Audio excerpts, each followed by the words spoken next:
Hello friends, मैं हूँ चीनी। मैं हूँ मीनी। आज हम दोनों आपके लिए एक मजेदार कहानी लेकर आए हैं जिसका नाम है जादुई तालाब। ओके चीनी, क्या तुम तैयार हो? यस। एक गांव में शालू और मालू नाम की दो बहनें होती हैं। शालू बहुत सुंदर होती है, गोरी होती है, उसके लंबे लंबे बाल होते हैं जैसे उसे सुंदरता का वरदान मिला हो। दूसरी तरफ उसकी मालू बहन बहुत काली होती है, उसके सिर पे बाल नहीं होते हैं और उसमें सुंदरता का कोई प्रतीक ही नहीं होता है। एक दिन गांव में मेला आने वाला होता है तो दोनों बहनें बातें करती हैं कि हम भी मेले में जाएंगे।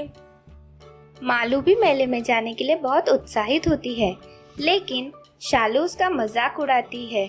अरे मालू, तुम मेले में जाओगी तो तुम्हारा सब मजाक उड़ाएंगे, तुम्हारे सिर पे तो बाल ही नहीं है, तुम कितनी काली हो, तुम वहाँ मत जाना, नहीं तो सबको पता चल जाएगा कि शालू की दूसरी बहन कितनी काली है।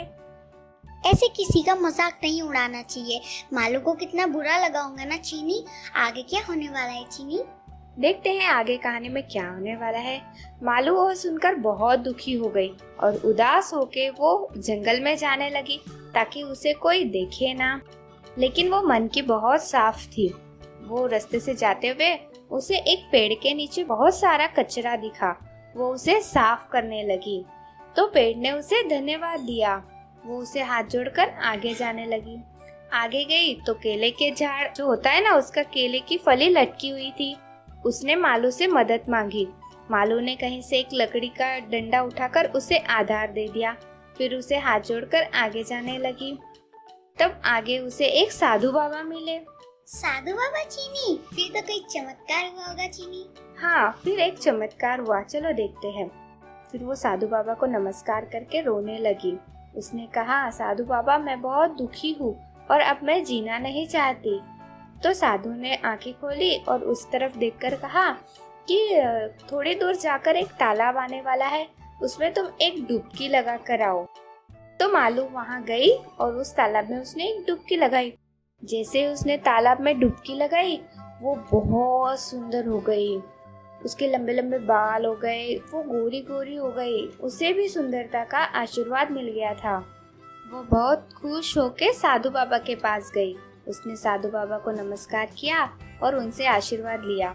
साधु बाबा ने आशीर्वाद के तौर पर उसे गहनों से भरी टोकरी दी और साधु बाबा ने कहा कि ये तुम्हारी टोकरी कभी खाली नहीं होगी, तुम जितने गहने बांटोगी उतने इसमें बढ़ते जाएंगे, तुम भी पहनना इसमें से। वो बहुत खुश होकर साधु बाबा को नमस्कार करके आगे चलने लगी। अरे वाह चीनी, अब तो मालू मेले में जा सकी होंगी क्योंकि वो तो बहुत सुंदर हो गई होगी। हाँ, वो भी मेले में जा सकी। देखो आगे क्या होता है।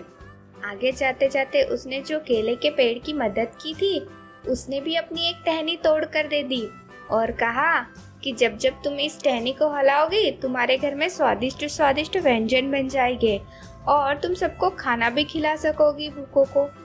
और फिर आगे जाने लगी जहाँ से उसने कचरा साफ किया था, जिस पेड़ के नीचे, उसने भी उसे अपनी एक टहनी दे दी और कहा कि जब जब तुम्हें कपड़ों की जरूरत होगी ये एक टहनी हिला देना, तुम्हारे पास बहुत सारे कपड़े आ जाएंगे जिससे तुम गरीबों की भी मदद कर सकोगी और तुम भी उसे पहन सकोगी। उसने सबका शुक्रिया करके अपने गांव जाने लगी। जैसे ही गांव पहुंची, शालू ने तो उसे पहचाना ही नहीं। मालू ने उसे हुई भी सब हकीकत बताई। अब शालू मन में विचार करने लगी कि मैं भी जाऊंगी जंगल में उदास होकर और देखूंगी मुझे क्या क्या मिलता है। उसने सोचा, मैं तो वैसे ही सुंदर हूँ और उस तालाब में जाकर डुबकी लगाऊंगी तो और भी सुंदर होगी। वो रास्ते से जाने लगी। उसे भी वही पेड़ मिला जिसके नीचे बहुत सारा कचरा पड़ा था। पेड़ ने कहा, दीदी ये कचरा थोड़ा साफ कर दो। उसने कहा, तुम किससे कह रहे हो, तुम्हें कुछ पता भी है?